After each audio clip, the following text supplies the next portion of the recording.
ہم وہی کہیں گے جو ہمارا دین ہم کو بتاتا ہے، عمل کرو تو تمہارا بھلا ہے۔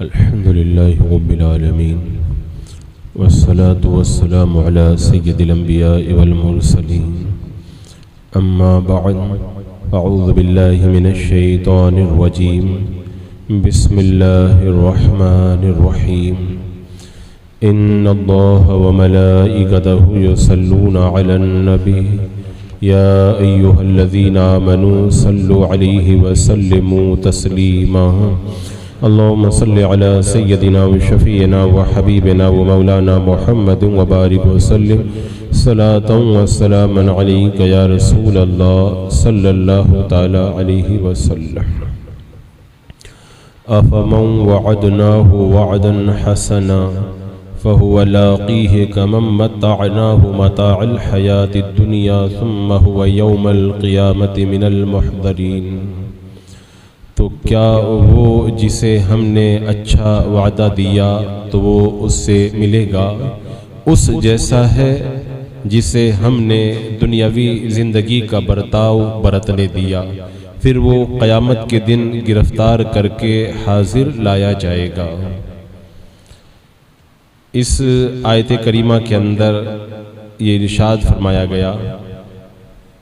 اس سے پہلے آپ حضرات نے کفار کی کجروی کے بارے میں سنا اور اس کا ذکر ہوا تھا۔ اب یہ ارشاد ہو رہا ہے کہ یہ کفار جو یہ کہتے ہیں کہ حضرت بلال، حضرت عمار اور دیگر جو غریب مسلمان ہیں، ان مسلمانوں کو دیکھ کر کے کفار اپنی بہتری اور سلامتی اسی میں سمجھتے ہیں اور اسلام قبول نہیں کرتے ہیں۔ وہ یہ سمجھتے ہیں کہ اگر ہم بھی اسلام قبول کریں گے تو ہم بھی اسی طرح غربت کے شکنجے میں گرفتار ہو جائیں گے۔ تو ان سے یہ کہا جا رہا ہے کہ یہ فریب نفس ہے۔ تم نے ابھی 4 دن کی عیش کی زندگی گزار لی اور انہوں نے فاقے جھیل لیے، لیکن یہ بھی تو سوچو کہ پاک تینت اور جو نیک لوگ ہیں ان سے جو وعدہ کیا گیا ہے اس کے مقابلے میں تم کو جو 4 دن کی عیش و عشرت کی زندگی ملی اس کی کیا حیثیت ہے؟ تو تمہیں 4 دن کا عیش ملا تو تم سمجھ رہے ہو کہ ہم ہی لوگ اچھے ہیں، اور ان غریب صحابہ کو دیکھ کر کے یہ گمان کرتے ہو کہ یہ لوگ اچھائی میں نہیں ہیں۔ 4 دن کی عیش کی زندگی گزر کر کے جب آخرت کی نعمتیں ان کو دی جائے گی تب تمہیں پتہ چلے گا کہ کون گھاٹے میں تھا اور کون فائدے میں تھا۔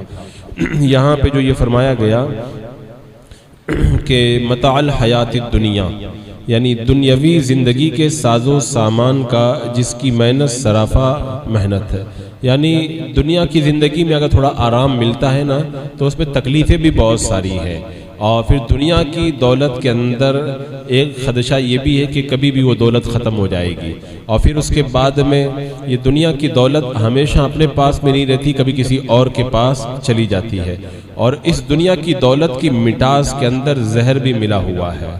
یہ زہر آپ خود ملاحظہ کر سکتے ہیں، اگر کوئی بہت بڑا مالدار ہے تو وہ بھی ڈر رہا ہے، کبھی لچھوں سے ڈر رہا ہے اور کبھی کسی بڑے آفیسروں سے ڈر رہا ہے، اور یا پھر اگر دنیا کا مال بندہ کما کر کے رکھا ہے تو وہ بھی بہت سارے خدشات کا شکار ہے۔ تو دنیا کی یہ چند روزہ زندگی کا مال و متاع اپنے اندر نہ جانے کتنی تکلیفیں رکھتا ہے۔ اس کے بعد میں پھر آگے یہ بھی ہے کہ قیامت میں اس کا حساب جب لیا جائے گا اور اللہ کی بارگاہ میں جب حاضر کیا جائے گا تو پھر حساب دینا یہ ایک بڑا سخت اور کٹھن مرحلہ ہے۔ تو کہاں دنیا کا مال، کہاں آخرت کی دولت، کہاں دنیا کا معمولی متاع اور کہاں آخرت کا انعام، اس میں کتنا فرق ہے۔ اسی لیے جسے آقا بہترین انعامات سے نوازے گا تو اس کی شان اعلیٰ ہوگی اور وہ ہے مسلمان، اور جسے پروردگار عالم آخرت میں جہنم کی وعیدیں سنا رہا ہے یہ ذلیل ترین انسان ہے اور یہ ہے کافر۔ اس کو ایک مثال سے صاحب رول بیان نے بیان کیا۔ ایک بار بھیڑ نے چونٹی کو دیکھا کہ ایک دن ایک چونٹی ایک دانہ اٹھا کر کے اپنے بل کی طرف جا رہی تھی۔ آپ لوگوں نے بھی دیکھا ہوگا کہ چونٹی ایک دانے کے لیے کتنی مشقت اٹھاتی ہے، بڑی محنت سے اٹھاتی ہے، اور پھر کئی چونٹیاں مل کر کے انہیں دور تک پہنچاتی ہیں، بار بار دیوار سے بھی گھرتی ہیں، تکلیفیں سہتی ہیں، اور ساری تکلیفوں کو گوارا کر کے ایک دانہ اٹھا کر کے مشقت جھیل کر کے وہ اپنے گھر تک لے کر کے جاتی ہے۔ تو بھیڑ نے جب چونٹی کی تکلیف دیکھی تو اس کو کہا کہ تو اتنا دکھ کیوں اٹھا رہی ہے، خواہ مخواہ کیوں ذلیل ہو رہی ہے، میرے ساتھ چل، میں جہاں چاہتی ہوں آرام سے جا کر کے بیٹھ جاتی ہوں، جو لذیذ کھانا ہوتا ہے وہ کھا لیتی ہوں، جو بادشاہ کو بھی نہیں مل پاتا ہے، میرے ساتھ چل اور عیش کر، ہمیں کوئی روک نہیں پاتا ہے، تمہاری طرح اتنی تکلیف نہیں اٹھاتے۔ یہ کہہ کر کے وہ بھیڑ جو ہے وہ چونٹی کو اپنا کمال دکھانے کے لیے ایک قصاب کی دکان پر وہ بھیڑ جا کر کے بیٹھ گیا اور گوشت کو مزے لے کر کے کھانے لگا۔ تو قصاب نے چھری اٹھائی اور اس کو بھیڑ کے 2 ٹکڑے کر کے رکھ دیے اور گندی نالی میں پھینک دیا۔ اب چیونٹی آئی اور اس بھیڑ کی ٹانگ توڑ کر کے اپنے بل کی طرف لے جانے لگی۔ تو فرماتے ہیں کہ 1 منٹ کا نشہ اور یہ عیش و آرام، پھر ہمیشہ کا رنج اور ہمیشہ کی تکلیف، بندہ اس کو اگر سمجھنا چاہے تو اس مثال سے بھی سمجھ سکتا ہے کہ خود تکلیف اٹھا کر کے بندہ اگر راحت پائے وہ بہتر ہے، نہ یہ کہ تھوڑی دیر کے آرام کے لیے ہلاکت کے اندر اپنے آپ کو مبتلا کر دے۔ حدیث پاک میں آتا ہے جس کی خواہشات دنیا سے متعلق ہوتی ہیں فقیری اس کی آنکھوں کے سامنے کر دی جاتی ہے، حالانکہ دنیا میں اسے وہی نصیب ہوتا ہے جو اس کے مقدر میں ہوتا ہے۔ اور خواہشات مطلب کوئی خواہش آخرت رکھ کے، آخرت کی تمنا رکھ کے، اللہ تعالیٰ اس کو بے نیاز کر دیتا ہے اور بڑی بے فکری کی زندگی گزارتا ہے۔ ایک بزرگ حج پہ جا رہے تھے تو ان کے یہاں کھانا بلا تکلف پہنچ جاتا تھا، تو پوچھا گیا کہ کھانا کہاں سے آتا ہے، آپ کو کوئی تکلیف بھی نہیں اٹھانا پڑتا، کھانا آ جاتا ہے؟ تو بزرگ نے فرمایا ایک بڑھیا مجھ کو دے کر کے جاتی ہے۔ بڑھیا کا مطلب یہ تھا کہ یہ بڑھیا سے مراد ہے دنیا، یہ جو بوڑھی دنیا ہے نا، یہ مجھ کو اپنا مال دے کر کے جاتی ہے، میرا کام چل جاتا ہے۔ تو اللہ تبارک و تعالیٰ رزق تو ہر ایک کو دیتا ہے۔ مکہ کے کافروں کی یہ کج فکری اور کج روی تھی، انہوں نے غریب صحابہ کو دیکھ کر کے یہ سمجھا کہ یہ لوگ آرام میں نہیں ہیں، ہم لوگ آرام میں ہیں۔ یہ تو مرنے کے بعد ان کو پتہ چلا ہوگا کہ دنیا کے چند روزہ آرام کو سہ کر کے آج ہم جس عذاب کے اندر مبتلا ہیں، اور وہ لوگ تھوڑی تکلیف اٹھا کر کے آج جنت کی نعمتوں سے مالا مال ہے، تو کون گھاٹے میں اور کون خسارے میں، اب ان کو احساس ہوا۔ اور دنیا دار مالدار جہنمی کو جب جہنم کے اندر ڈالا جائے گا اور اس سے پوچھا جائے گا دنیا کی کوئی عیش تجھے یاد ہے، تو جواب کے اندر وہ کہے گا کہ دنیا میں نے تو ذرہ برابر بھی عیش نہیں کیا۔ یعنی آخرت کے عذاب کا ایک ہلکا سا جھونکا بھی سارے دنیا کے آرام کو بھلا دے گا، اور جو دنیا کے اندر ستائے گئے تھے نا، ان کو جب جنت کا ایک دورہ کرایا جائے گا نا اور ان سے پوچھا جائے گا تو وہ کہیں گے کہ دنیا کی کوئی تکلیف ہم کو یاد ہی نہیں ہے، ایسا لگتا ہے جیسے ہمیں کبھی کوئی تکلیف ہوئی نہیں ہے۔ تو یہ اس آیت کریمہ میں رب نے فرمایا افمن وعدنا وعدا حسنا، یعنی وہ نیک بخت جن کے ساتھ ہم نے وعدہ کیا ہے، بہت اچھا وعدہ کیا اور وہ وعدہ ان کو ملنے والا ہے، تو کیا وہ ان لوگوں کی طرح ہو جائیں گے جن کو ہم نے دنیا کی زندگی کا سامان برتنے کے لیے دیا اور پھر قیامت کے اندر یہ لوگ گرفتار کر کے حاضر کیے جائیں گے؟ تو کوئی بھی عقل مند آپ دیکھیں گے تو وہ یہی فیصلہ کرے گا کہ وہ غریب صحابہ ہی بہتر ہے، یہ دنیا کے مالدار کافر ہرگز بہتر نہیں ہے۔ اور ایک حدیث پاک میں ہے جسے دولت اسلام اور ضرورت کے مطابق روزی دے دی گئی وہ بندہ کامیاب ہو گیا۔ جتنی روزی کی ضرورت ہے اتنی روزی مل جائے اور ایمان کی دولت مل جائے تو اس کے بعد میں بندے کو پھر کسی اور چیز کی ضرورت باقی نہیں رہ جاتی ہے۔ پھر رب نے ارشاد فرمایا وَيَوْمَ يُنَادِيهِمْ فَيَقُولُ أَيْنَ شُرَكَائِيَ الَّذِينَ كُنْتُمْ تَزْعُمُونَ، اور ان سے فرمایا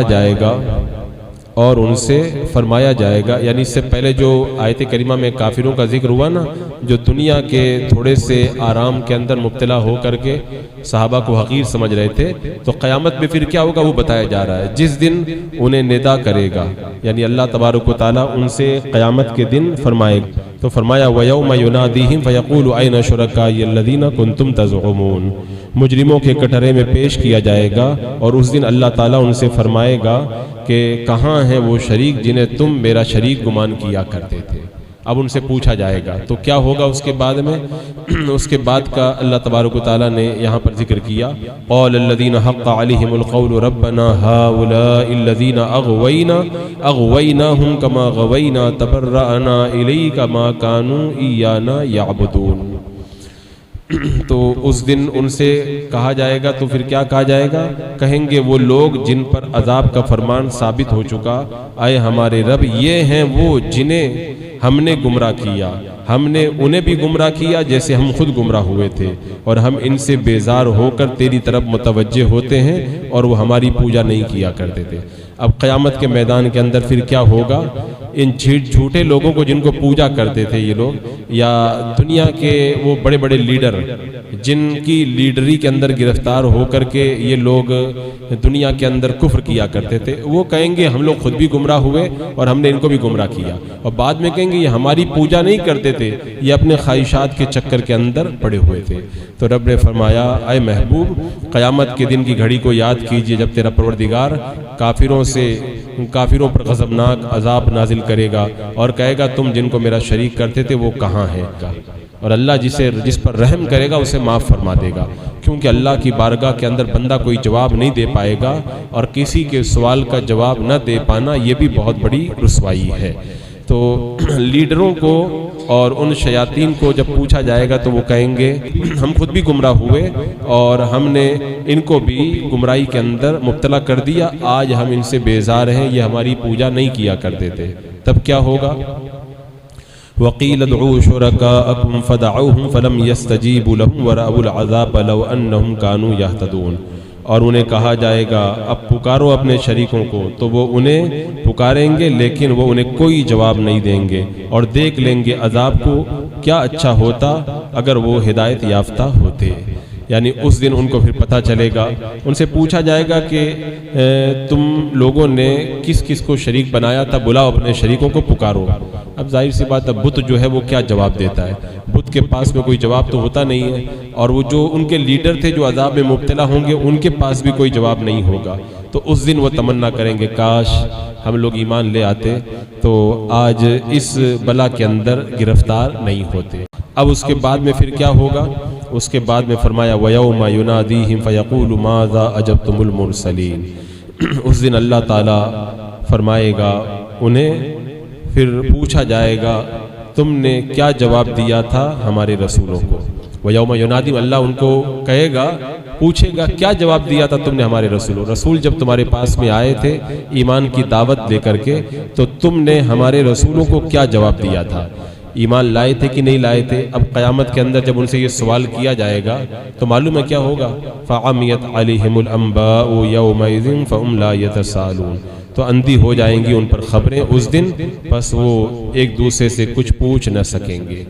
یعنی جتنے دلیلوں کا انبار اٹھا کر کے گھومتے تھے نا، اب قیامت کے دن ان کے پاس میں کوئی دلیل اور کوئی جواب باقی بھی نہیں رہ جائے گا، ایک دم چپ چاپ اور خاموش ہو کر کے رہ جائیں گے اور ان کے پاس میں کوئی جواب نہیں ہوگا۔ یہ تو کافروں کا حال ہوا، لیکن فَأَمَّا مَن تَابَ وَآمَنَ وَعَمِلَ صَالِحًا فَعَسَىٰ أَن يَكُونَ مِنَ الْمُفْلِحِينَ۔ اور وہ جس نے توبہ کی، ایمان لایا، نیک کام کیے، یقیناً وہ کامیاب، وہ کامران لوگوں میں ہوگا۔ یعنی ایمان اور اعمال صالحہ جس کے پاس میں ہوں گے تو قیامت کے دن اسی کے لیے کامیابی ہے۔ حضرت ابراہیم بن ادہم رضی اللہ تعالیٰ عنہ کو حمام میں جا رہے تھے، کسی نے روک دیا تو حضرت ابراہیم بن ادہم رونے لگے۔ فرمایا کہ شیطان کے گھر میں جب بغیر اجرت کے کوئی جانے نہیں دیتا، پیسہ مانگتا ہے، میرے پاس پیسہ نہیں تھا تو مجھ کو اندر نہیں جانے دیا، تو جب شیطان کے گھر میں کوئی بغیر پیسے کے اندر نہیں جانے دیتا تو رحمان کے گھر کے اندر جنت میں کسی کو بغیر عمل کے کوئی کیسے جانے دے گا؟ وہاں پر بغیر اعمال کے کسی کو داخلہ نہیں ملے گا۔ تو اس لیے فرمایا کہ ذکر الہی کی بندہ کثرت کرے، جب کوئی لا الہ الا اللہ کہے گا تو اس پر قیامت کے دن یہ کلمہ بھی گواہی دے گا اور وہ شیطان سے محفوظ ہو جائے گا اور اللہ تعالیٰ اس پر اپنا خصوصی انعام و اکرام فرمائے گا۔ تو پہلے کافروں کا حال بیان کیا، اس کے بعد میں اہل ایمان پر جو اللہ کے انعامات ہوں گے ان انعامات کا یہاں پر ذکر کیا گیا۔ بسم اللہ الرحمن الرحیم، اللہم صلی علی سیدنا و مولانا محمد و بارک وسلم، صلاۃ و سلام علیک یا رسول اللہ۔ یا اللہ یا رحمان العالمین اپنے محبوبین کے صدقے میں اعمال صالحہ کی توفیق عطا فرما، ہر گناہ ہر برائی سے محفوظ و معمون فرما، نیکیوں کا جذبہ ہمارے دلوں کے اندر پیدا فرما۔ ربنا تقبل منا انک انت السمیع العلیم وتب علینا انک انت التواب الرحیم۔ ان اللہ وملائکتہ یصلون علی النبی یا ایھا الذین آمنوا صلوا علیہ وسلموا تسلیما۔ اللهم صل على سيدنا وشفينا وحبيبنا ومولانا محمد وبارك وسلم صلاة وسلاما عليك يا رسول الله۔ سبحان ربك رب العزة عما يصفون وسلام على المرسلين والحمد لله۔